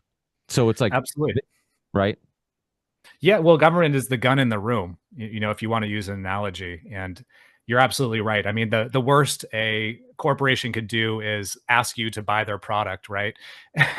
So, I mean, if you And get a call, I mean, they've done. I've had the attorney from the DuPont case, and like they were putting poison in the water, basically, or like the Teflon.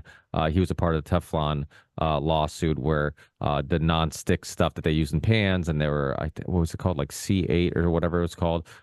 They were using in all types of military stuff. Like yeah, they were putting this in non-stick pans, and that stuff would come off in food, and then people were getting sick and dying. So that right, stuff, right. does happen.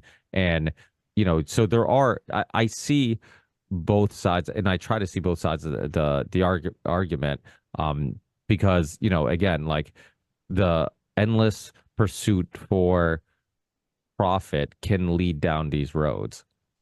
Sure. But if you think of profit as being a value of, or a measure of value, in a completely purely free market world. Because right now, the problem is anytime the government is involved with any type of corporation, they're already skewing the playing field, right? Through tax breaks, through subsidies, through barriers of entry.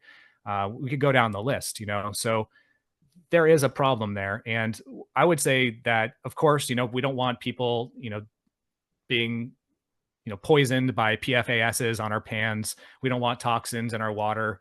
Of course, that the government is actually one of the people putting fluoride in the water, so there's that argument as well. And of course, life isn't perfect, so there are going to be some casualties here and there. But the problem is, with the market, these things would correct themselves, right? Like if people caught wind, especially with the internet and the internet days, like, hey, this certain pan, don't want to use this one. It scrapes too easy. There's PFASs in it. The market is going to react as it will, and it would stop participating, giving money to these types of corporations, these types of companies. But when there is one entity who gets to dictate, like the FDA, for instance, which food and drugs are going to be approved, that's a bottleneck that causes a lot of problems, because then look, these people at the FDA can be paid off. These people can be, influenced. They can have perverse incentives of their own. And because there is only one entity and there's no other competing entity, these people will likely be corrupted. And that's exactly what we're seeing from the CDC. That's exactly why Pfizer ran their campaign they did. They had the most profitable year they've ever had in 2022. So we need competition at the end of the day. And while, yeah, government regulations on their face tend to propose an idea that's supposed to better life and protect consumers, what the problem is it's a monopoly. And monopolies, we're always taught in public schools that monopolies are bad, gas monopolies, electricity monopolies, but nobody ever bothered to mention that monopolies on law enforcement or food and drug agencies that are approving our food and drugs. I mean, we could go down the line. Every single government agency that's out there is a monopoly. And that's why we see the consequences that we do. I mean, as I mentioned at the beginning of the show, law enforcement and police accountability, that's one of my bread and butter. That's one of the things that I focus on the most. And people lose their mind when you suggest that, hey, like, what would happen if we got rid of a monopoly on law enforcement? Well, there'd be chaos. There'd be, there'd be violence. It'd be the purge, basically, right? Well, no. Eventually, probably in a very short period of time, and they already exist, there would be security and protection agencies that would pop up. You and your community could go ahead and voluntarily fund one of these if you found that they were going to serve your community in the way that fits the idea of what you were thinking. So at the end of the day, what we need is more competition. And I think unfortunately, the bottleneck with these government institutions claiming the legal monopoly on these things, and especially with law enforcement claiming a legal monopoly on the use of force and violence, we could do much better. We could do a hell of a lot better. And as I alluded to a second ago, there are examples of this. There's my friend Dale Brown in Detroit, who runs the Threat Management Center, and he's a private security, private protection agency. He's been on the scene in Detroit for 20 years, never had any injured customers, employees, never had any lawsuits, never had any arrests. This guy's protecting his community as a private security company much more effectively than law enforcement is, and then again, the people in the community don't have to worry about being harassed. Their teenagers they don't have to worry about their teenagers being pulled over by cops, harassing them and, saying, well, they moved too quickly, so I had to shoot them in their own vehicle. I mean, there's so many justifications on a daily basis that we kind of tell ourselves because this is the paradigm that we've known. But I'm telling you, once you start looking into economics, you start to understand that these institutions are monopolies and the effects that monopolies have.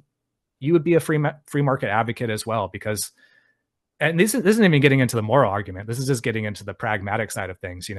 I'd be happy to get into the moral side of it as well. But this is the way we are going to improve our society, is to parallel economies, to venture away from the centralized top-down apparatus that's currently plaguing the nation. So hopefully that answered your question.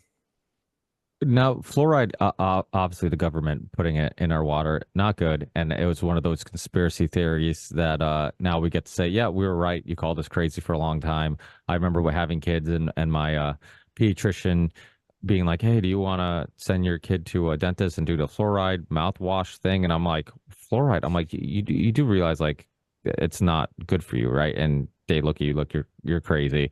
And now that there's, decent amount of evidence to prove that it's just absolutely ridiculous that we're putting in our water. But it was a byproduct, right, of phosphorus industry. Exactly. So again, this is like fluoride's kind of one of those examples of like definitely not good, but it was, the fact that they could force you to obviously as the company is going to look for a way to profit, and if the government can force the product onto you, then why not use that tool? I mean, are you concerned in like just planned obsolescence, right? Like this idea that like, you engineer things to break. This has happened since the beginning of time. You can go back to the light bulb conspiracy, right? Like when they all gathered, the mafia of light bulb companies gathered, and they're like, hey, we're going to make sure that these bulbs only have a life of this many hours, because they were just extending the life so much that it just wasn't profitable anymore. Or the trolley car conspiracy, when DuPont, Firestone, and all these companies that it was GM, DuPont, Firestone, I forget who else was involved, bought all they created a front company, they bought all the trolley cars, and then replaced them with diesel powered PVTA buses. Like, that's isn't that also a concern? Like just engineering things to fail, and even without government controlling the market in that way. Not necessarily, because I mean, who's to say somebody's not going to come along and create that light bulb that doesn't fail after a short period of time, and that And person becomes insanely profitable and insanely rich, and that opens the door for more producers who realize that there is a market there, for these more sustainable bulbs. So I think I hear what you're saying, and of course, yeah, we all want to have that like backstop of some type of protection, but you got to also understand like what's the opposite of that. Like, what's the opposite? The opposite is having a group of people with guns who claim the legal monopoly on violence to tell you you can't do stuff like that, right? And that's always going to cause and create problems, because it's going to create a racket, like just like what you were talking about with this certification course for paving sidewalks, right? So at the end of the day, no law can make you more free, right? So we have to open the door for competition, because competition is where we're always going to find the best value and the higher quality and the best and the lower prices. So um, that's just the natural game within the market, and that's what's basically produced the standard of living that we're comfortably living in now in the states, right? It wasn't through regulations and like excessive, institutions telling us what we can't do. It's these producers creating products that make our lives better. And again, I'm not saying people are perfect. I'm not saying every corporation is going to have a heart of gold. I think that would be naive and silly to believe that. But at the end of the day, if there isn't some type of perverse incentive being offered and issued by the government, then they're going to have to play by a level playing field. Because again, government is the gun in the room, right? So, um, yeah, I think competition cures all those ills. And I think that if there is no ambiguity as to what the legal boundaries are, people will continue to seek profit and create products that are valuable just because A, they're passionate about it, they care about what they're doing, just like what we're doing with our work, or B, they recognize that there's an opening in the market and they could potentially produce this product and be profitable and create value for society. So I don't think most people who go into the business world have ulterior motives. I don't think that they're malicious at heart. I think most people, especially mom and pop shops and smaller producers, they're doing it because they care about the product that they're making, and it's something that they're interested in. And I think, of course, that becomes, the lines get crossed a little bit, things get a little blurred there when government enters the equation. And I'm not going to say that a corporation like Walmart is ideal, because it's not. But I'd hell of a lot more want to get a letter in the mail from Walmart than from the IRS, right? Because one has a legal authority to claim violence and put me in a cage, tell me I have to pay up a certain amount of money every year, which always is changing, by the way. It's never consistent, and that's always arbitrary. So yeah, in my opinion, I think that the lesser of two evils in this sense is the market. And I'd rather have competition than guys with guns telling me what I can and can't do. Yeah, that's kind of the point that I keep trying to make, is that like it's not to say, because I think sometimes two people, if you get two people in a room that agree with libertarian views, they will only talk about the positives. And there are some things that could potentially, again, like if you give corporations the green light to run their business however they would like, some bad things could happen. But I think it's important to understand, like, okay, even if we come to that conclusion, what's important to highlight is the alternative is much worse. And I think that's like kind of a part of the discussion people don't have enough. It's like, okay, yeah, you can point the finger at libertarian, anarcho-libertarian philosophy and worldview and say, hey, this could happen, that could happen, all these things could happen. But the alternative, if you go in the other direction, is much, much worse. And, that's kind of like why Richard Grove's a good friend of mine, and we've had long discussions over whiskey, talking about these things, and Richard's a black belt in regards to these things. So I don't pretend that I can hang with his amount of research and knowledge on this topic, but I do like to like kind of poke at it and kind of just Sure. like not so much because I'm just trying to be a pot stirrer, but more because I'm just like trying to challenge ideas for my own personal growth and Sure. just trying to see what people think about it. So, but that's all very important. I think that is something that people have to ask themselves when they're listening to a anarcho-libertarian and they're saying, "Oh, you think that corporations are just going to take care of this and take care of that?" The question that is rarely asked is, "Okay, well, if you see these issues and where this road could potentially lead down. Well, let's go in the opposite direction. Where do you think that could lead to? And how Right. does that world look? And do you think that's better?"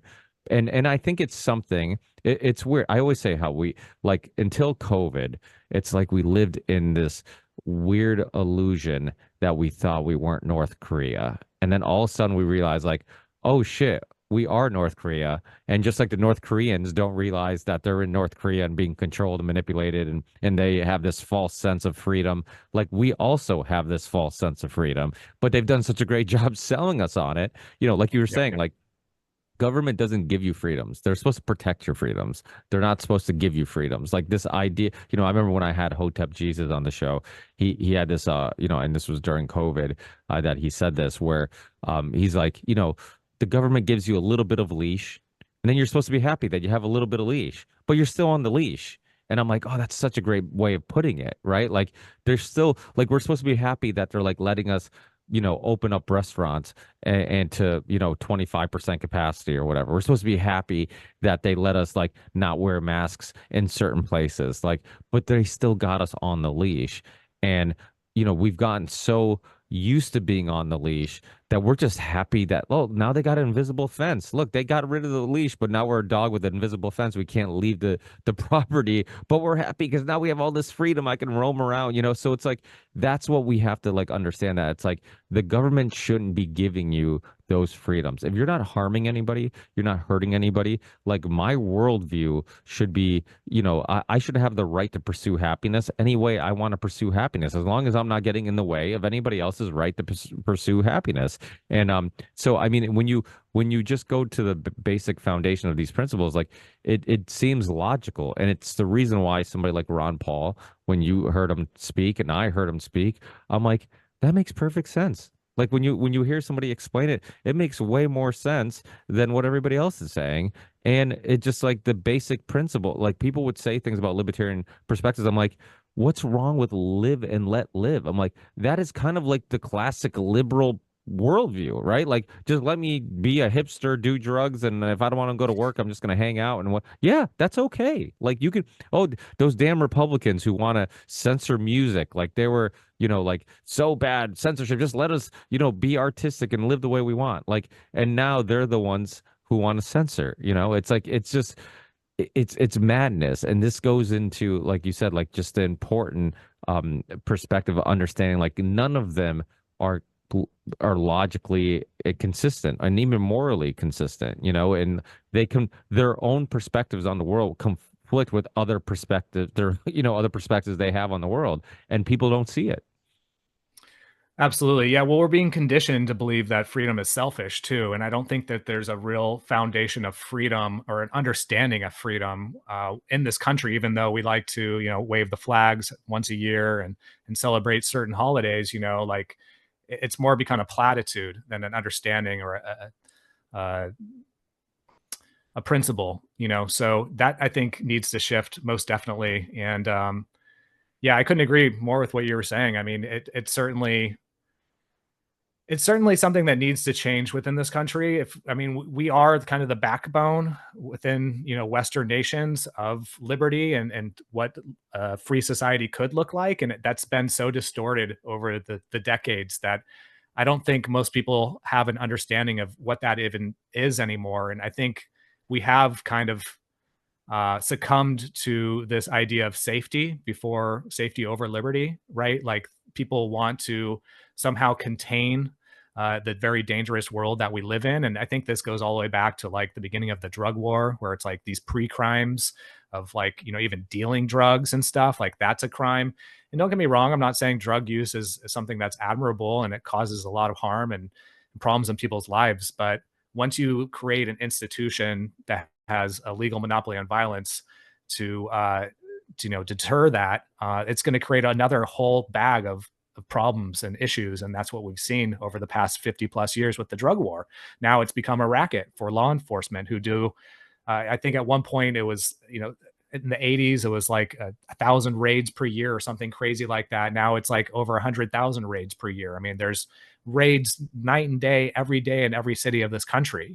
So something has certainly changed as far as our mentality and our appreciation for freedom and liberty. And I don't think that was on accident. I think that's something that's been programmed out of us intentionally over the past 50 years, if not longer. Well, Portugal, I was born in Portugal, and a lot of my family that's here now in the States, I remember talking to them once about how Portugal decriminalized all the drugs, and they didn't believe me. They're like, I've been to Portugal. I didn't see people doing drugs on the streets. And I'm like, I looked at them like, so this is the problem with a lot of these theories, right? It's like we tell people like, hey, if you don't have government and if you just give people freedom, like things won't be as scary as you think it is. You don't need Big Brother to control and have order. Like things will have order, on its own, and humans, for the most part, will do the right thing and gather and try to do what's best for the community. And so in theory, right, like most people would think if you decriminalize all drugs, like it's going to be complete chaos. Like there's going to be people overdosing everywhere. Everybody's going to be doing drugs and whatnot. But in Portugal did it, and the opposite happened. It actually fixed its drug issue by looking at drug abuse as like a medical issue instead of a something that you should put somebody in prison for. They've saved a lot of money doing it. They've helped a lot of people doing it, and the average Portuguese person who would go back to Portugal on a vacation for a month didn't even know what happened, like because they thought that it would be complete chaos. So like this is like what you're saying, like this idea of like, okay, if you remove government, it's just going to be chaos. Like the world's going to just crumble. If you remove street signs and stop signs, there's going to be car accidents everywhere.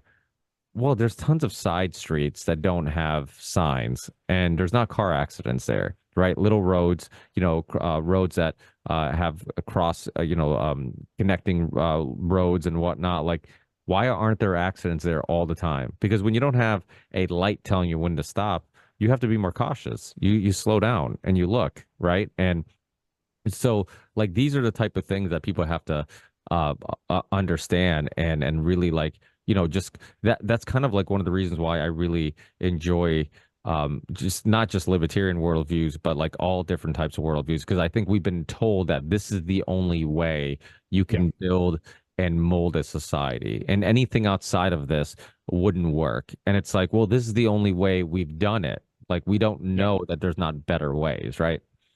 Absolutely. Yeah. And I'd argue that a lot of these services would be produced by the market and private companies, and they, again, would have more incentive for value They'd have more incentive to be effective and efficient with what they're trying to do, because the very simple fact, there's competition. There's other firms out there that are going to be trying to do the same exact thing that they're doing. So if they're not cutting it, if they're not living up to the expectations and the standards of the community, they're going to get fired, and they're going to bring in a new firm to take care of these things, right? So that in itself is a huge correction mechanism.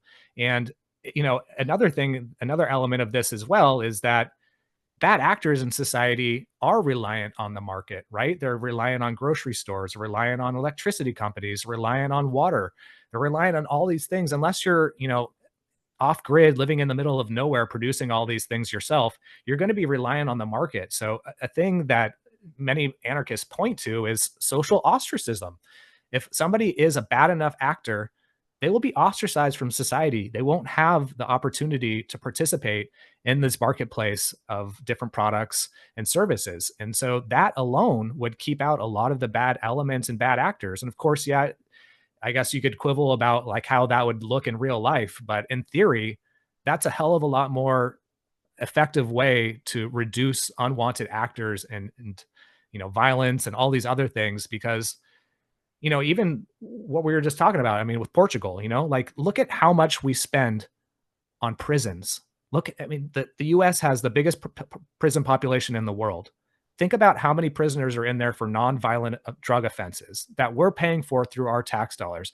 Of course, those aren't the tax dollars that are being funneled to Ukraine and Israel, but there's still a lot of money that we're paying for people to sit in cages because they had a plant in their pocket or a substance in their pocket that somebody deemed was illegal. They didn't hurt anybody. They weren't planning on hurting anybody. They were just simply trying to explore their own consciousness or find a little peace in their own life. And of course, I don't think that's the healthiest way to do it.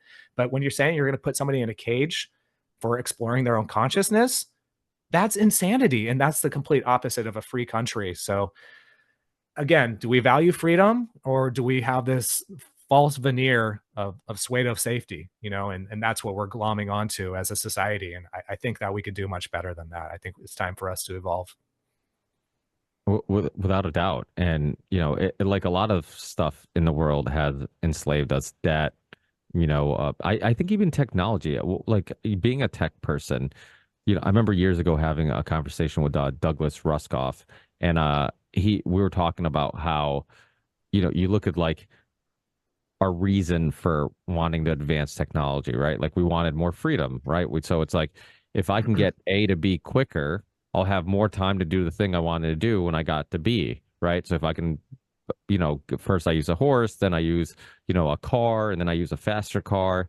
It's if I want to send a letter, it's better if I, email than, putting a little note on a pigeon.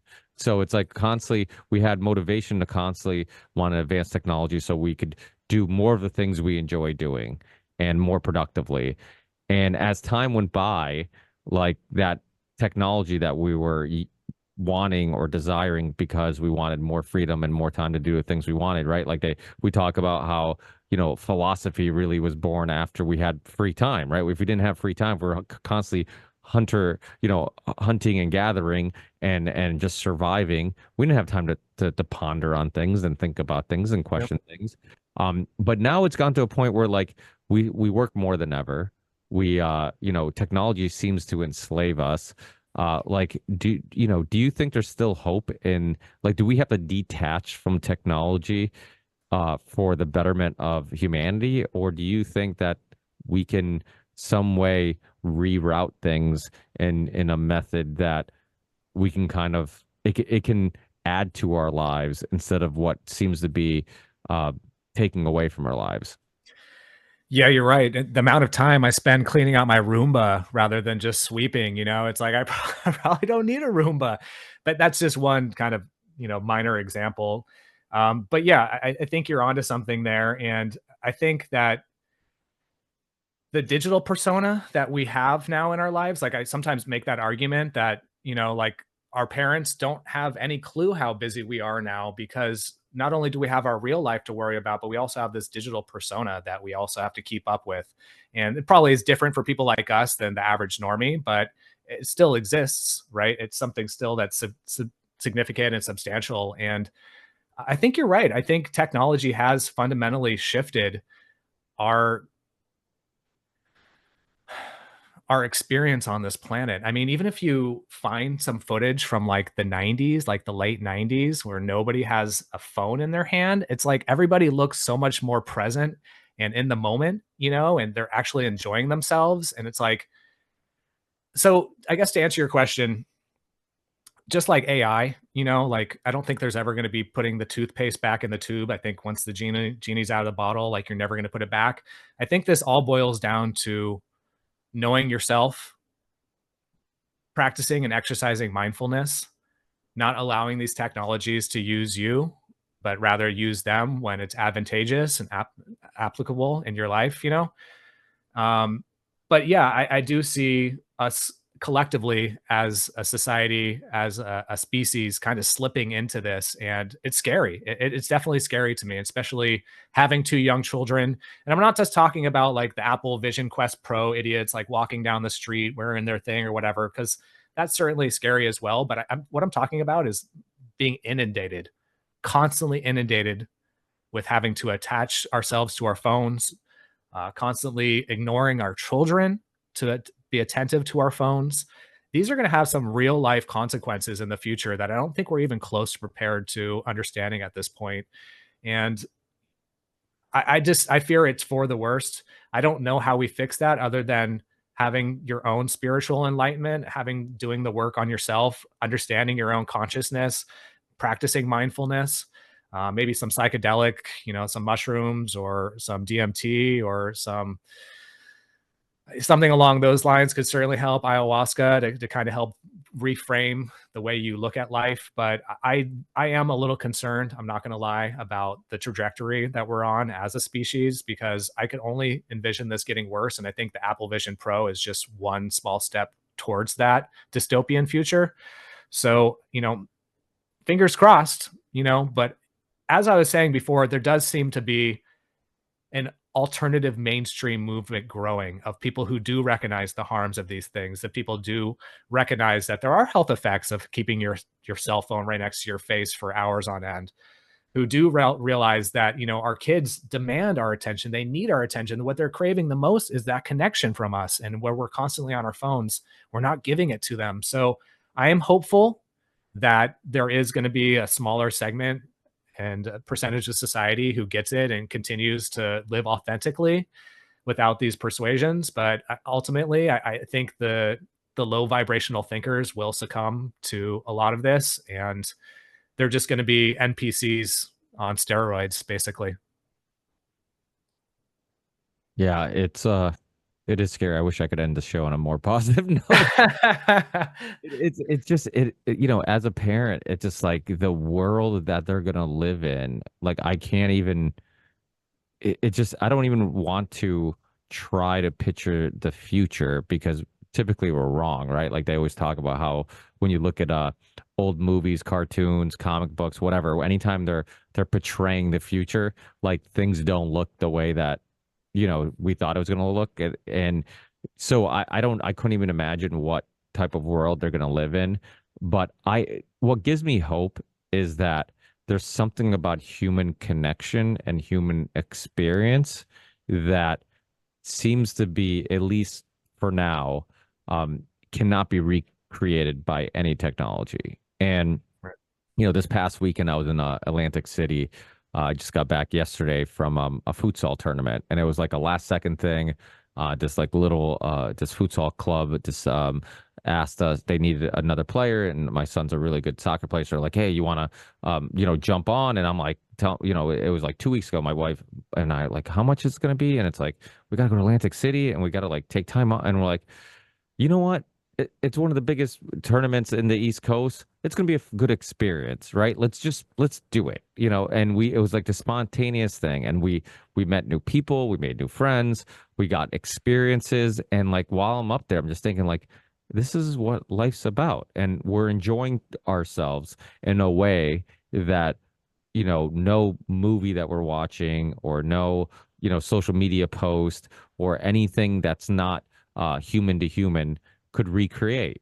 And Yeah. life's about experiences. And when we say that, typically we mean that because it's about the people that we're experiencing it with and the people that are in those memories and in those stories with us and in those journeys with us.